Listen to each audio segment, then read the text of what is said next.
आज की वीडियो में आपके लिए उन लोगों के लिए ख़ास उपाय है जो परेशान रहते हैं नेगेटिव एनर्जीज से, जो कहते हैं कि उनके घर में नेगेटिव एनर्जीज का साया दिखाई देता है। ऐसा लगता है कि कोई ऐसी चीज़, कोई ऐसी एनर्जी उनके आसपास है जो उनको हमेशा परेशान करती रहती है। उनको ऐसा महसूस होता है कि कोई आवाज़ आ रही है, कोई घूमता हुआ दिखाई देता है, कोई नेगेटिव एनर्जी है। आपको कई बार ऐसा महसूस होता है कि घर के आसपास कोई ऐसी ऊर्जा आपको दिखाई देती है जो आपको लगता है कि सही नहीं है। काफ़ी ज़्यादा परेशानी वाली वो एनर्जीज़ होती हैं और ऐसे में व्यक्ति जो है वो डिस्टर्ब हो जाता है। उसके घर के आसपास अगर कोई भी ऐसी एनर्जीज़ हों तो व्यक्ति जो है वो अपने जीवन में तरक्की नहीं कर पाता। उसको ऐसा महसूस होता है कि कुछ ना कुछ बंधा हुआ है, कुछ ना कुछ रुका हुआ है। जीवन में तरक्की नहीं मिलती, धन लाभ नहीं मिलता, परेशानियाँ आती हैं, बीमारियाँ घेरे रहती हैं। घर में सुख समृद्धि नहीं रहती, हर बात को लेकर लड़ाई झगड़ा होता रहता है। ऐसी बहुत सारी समस्याएं उन घरों में होती हैं जहां पर नेगेटिव एनर्जीज को देखा जाता है। सबसे ज़्यादा नेगेटिव एनर्जी उन घरों में रहती है जहां पर सफाई नहीं रहती।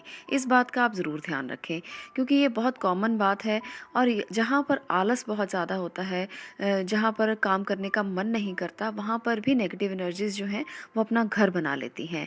ऐसा इसलिए है क्योंकि जो चीज़ नेगेटिव होती है, जो वाइब्स नेगेटिव होती हैं, उनको रास्ते भी वही चाहिए। यानी कि उनको ऐसे घर चाहिए होते हैं जहाँ पर हमेशा गंदगी पड़ी रहती है, जहाँ पर हमेशा क्लटर इकट्ठा हुआ रहता है, जहाँ पर आलस बहुत ज़्यादा होता है। तो अगर आपके घर में ऐसी नेगेटिव एनर्जीज आपको महसूस होती हैं तो सबसे पहले आप ये काम करें, आप अपने घर से आलस को दूर करने की कोशिश करें। और दूसरी बात, घर को साफ रखने की कोशिश करें। जितना आपका घर ज़्यादा साफ होगा उतना ही आपके घर में नेगेटिव एनर्जी जो है वो कम आएगी। दूसरी बात, यहाँ पर जो उपाय मैं बताने वाली हूँ वो उपाय इतना कारगर है कि आपके घर में कैसी भी नेगेटिव एनर्जी हो वो उसको खींचकर बाहर निकाल देगा। इस उपाय को आप किसी भी कृष्ण पक्ष के किसी भी शनिवार को कर सकते हैं। ये जो उपाय यहाँ पर मैं बताने वाली हूँ, ये उपाय आपको इसलिए कृष्ण पक्ष में करना है क्योंकि जब हमें किसी चीज़ को घर से बाहर निकालना होता है, जो एनर्जीज हमें नहीं चाहिए होती हैं, उनके उपाय कृष्ण पक्ष में करने चाहिए। ऐसा करने से इसके लाभ जो हैं वो कई गुना ज़्यादा बढ़ने लगते हैं। तो चलिए उपाय की बात करते हैं। उपाय के लिए आपको दो चीज़ें चाहिए। सबसे पहले आपको चाहिए कपूर। कपूर आपने देसी कपूर लेना है जिसे बरास कपूर बोला जाता है। आप कोई सिंपल कपूर ना लें, उसमें केमिकल्स बहुत रहते हैं। और वो कपूर जब आप घर में जलाते हैं तो सिर्फ केमिकल्स का प्रवाह होता है और कुछ नहीं होता। तो इसलिए आपको इस बात का ध्यान रखना है कि आपको बरास कपूर लेना है, आपको दूसरा कपूर नहीं लेना। आपको देसी कपूर भी बोलते हैं इसको और बरास कपूर भी बोला जाता है। ये कपूर आपको किसी भी पूजा की दुकान से आराम से मिल जाएगा। अगर आप बरास कपूर बोलकर लेंगे तो वो आपको दे देंगे, अगर आप उसको नहीं बोलेंगे तो वो आपको दूसरा कपूर पकड़ा देंगे। तो इस बात का खास ध्यान रखें कि बरास कपूर का इस्तेमाल करें। यहाँ पर मैं जो भी उपाय आपको बताती हूँ वो पदार्थ तंत्र से जुड़े हुए उपाय होते हैं। यानी कि हमारी प्लांट्स, हमारे हर्ब्स जो भी हैं हमारे आसपास, उनको इस्तेमाल करके हम उपाय करते हैं ताकि आपको इसके लिए ज़्यादा पैसे खर्च करने ना पड़े। आपको इसके लिए कुछ भी ऐसा ना करना पड़े जिससे महंगे महंगे उपाय हों, महंगे महंगे स्टोन्स हों, जेम्स हों, जिसको पहनकर आपको लाभ तो बाद में मिलता है पर पहले आपके पैसे पूरी तरह से खर्च हो जाते हैं। तो इस बात का मैं हमेशा ध्यान रखती हूँ कि आपको आसान भाषा में उपाय बताऊँ और ऐसे उपाय बताऊं जिसमें आपके पैसे ज़्यादा खर्च ना हो। यहाँ पर जो उपाय है वो बिल्कुल सस्ता उपाय है। 1-2 रुपए में ही आपका एक उपाय हो जाएगा और इसके लाभ जो हैं वो 100% हैं। इससे ज़्यादा बेहतर आपको क्या चाहिए? अपामार्ग का पेड़, जो आपके लिए आपके जंगल में बहुत आसानी से मिल जाता है, आपके घर के आसपास बहुत आसानी से मिल जाता है। इसे अपामार्ग बोलते हैं। अपामार्ग का जो ये पौधा है, ये हमारे आसपास जंगली पौधे के नाम से भी जाना जाता है। इसकी जो वैल्यूज़ हैं, जो इसकी प्रॉपर्टीज़ हैं, वो इतनी ज़्यादा हैं कि हम जब इसके उपयोग पढ़ेंगे, आप गूगल करके देखें, इसके उपयोग पढ़ें, आपको बहुत ज़्यादा उपयोग इसके मिल जाएंगे। आयुर्वेद में इस पौधे का इस्तेमाल बहुत ज़्यादा किया जाता है। आयुर्वेद में बहुत सारी बीमारियों के लिए इस पौधे का इस्तेमाल किया जाता है। दांतों की बीमारी हो, किसी घाव को सुखाना हो, पाचन तंत्र में विकार हो, खांसी हो या चर्म रोग हो, कैसी भी बीमारी हो, इस अपामाग के पौधे का जो उपयोग है वो बहुत ज़्यादा मिलता है आयुर्वेद में। ये एक ऐसी जड़ी बूटी है जिसमें काफ़ी अच्छी प्रॉपर्टीज़ पाई जाती हैं। इसको चिरचिटा भी बोला जाता है, लट जीरा भी बोला जाता है और इसको चिचड़ा भी बोला जाता है। बहुत सारे इसके नाम हैं।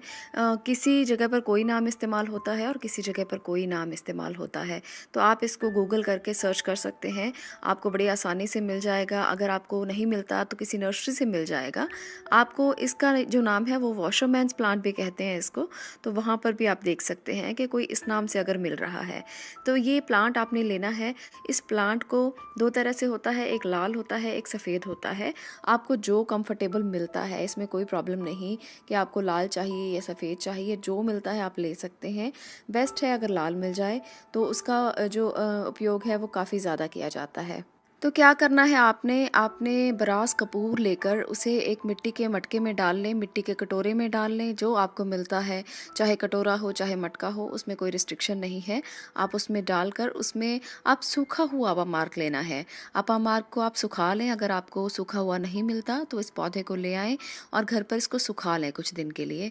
और ऐसा करने के बाद आप शनिवार के दिन उसे कटोरी में डाल लें जिसमें आपने कपूर डाला है, और इसको आप जला दें।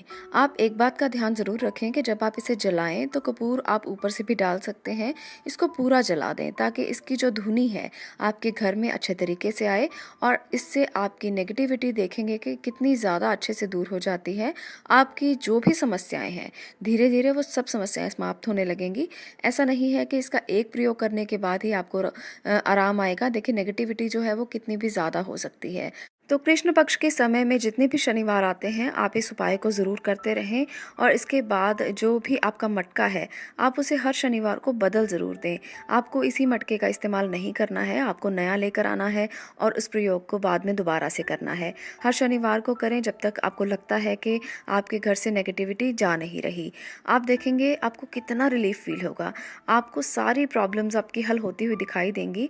आपके जो आपके थॉट्स हैं वो क्लियर होते हुए दिखाई देंगे। आपको लगेगा जैसे मन शांत हो गया है, दिक्कतें दूर होने लगी हैं। आपको जो भी सोचते थे आप, उसमें क्लैरिटी आने लगी है। तो कहीं ना कहीं ये चीज़ें जो हैं वो हमारे आसपास नेगेटिव एनर्जी का ही असर होता है, जिससे हम सही फैसले नहीं ले पाते, सही तरीके से सोच नहीं पाते, कोई काम नहीं कर पाते ढंग से। तो ये सब परेशानियाँ आपकी इस छोटे से उपाय से दूर होने लगेंगी। जब भी आप इस कटोरे में कपूर और ये अपामार्क का पौधा जो है वो जलाते हैं, तो आप इस बात का ज़रूर ध्यान रखें कि ये पूरा जल जाए, और इसको जलाने के बाद अगले दिन सुबह आप इसको किसी वीरान जगह पर रखाएं। इस कटोरे को घर में नहीं रखना है, इसको कहीं भी बाहर जाकर, जहाँ भी आपको खाली जगह मिले, जहाँ जंगल का कोई एरिया हो आपके आसपास, तो वहाँ पर आप इसको रख कर आ सकते हैं।